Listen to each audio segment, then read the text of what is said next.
vždycky držet dál od oveček, trošku povodit a pak tamhle za ty dřevěné brány to zapasení. To znamená, tam se stabilizuje to stádo, 2-3 kolečka, dáte si ho k noze a uděláte si takový elko. Čtvereček 15 na 15, jdem na to.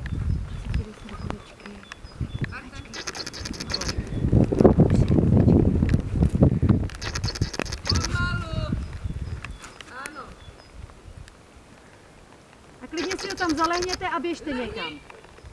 Výborně. Běžte před ovečky. Když oni ty ovce jsou divný, oni chodí furt dopředu. Dobře se jí bojí, oni se uklidnějí jak tyho, jenomže papina jim dneska nedala moc šancí se uklidnit. Tak a couvejte.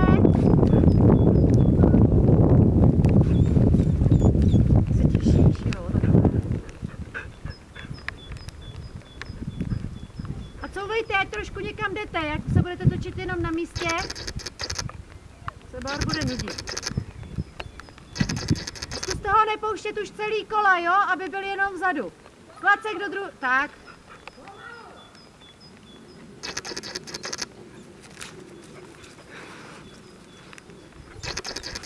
Výborně. Tak běžte před ovce a běžte jakoby směrem od něj, abyste se dostali na ty brány. Výborně, to je ono.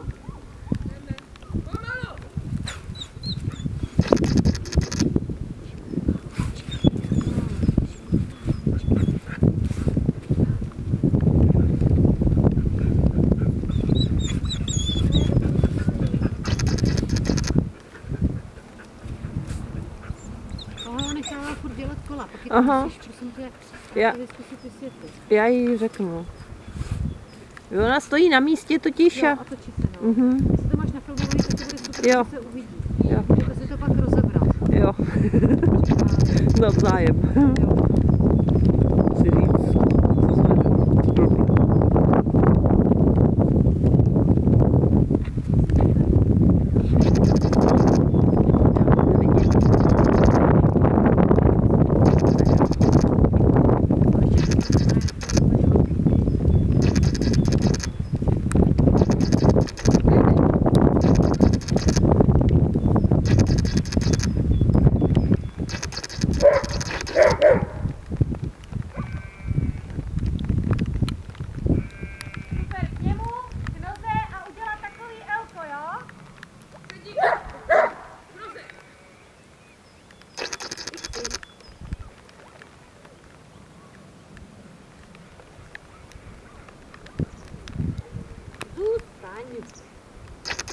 Výborně a zpátky.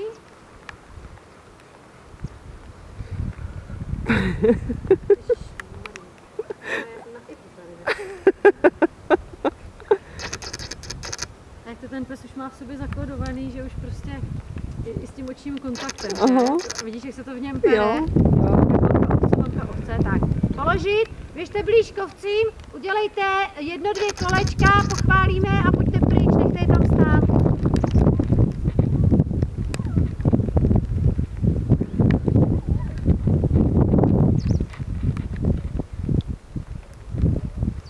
Přemýšlím, jestli ta hopina nešla dneska jinak i kvůli tomu koši, víš? Jo. Že poprvé po dlouhé době ho neměla. Bez košíka. No, a hlavně ty jsi asi byla i nervózní. Když tak, jestli to třeba necítila a nebylo to jedno z druhým. Určitě. Takže to byl totál výpadek, dneska to dělala.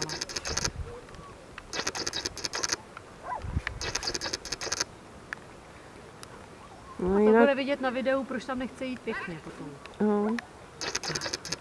Mamko, uhni se, já potřebuji k těm ovcím.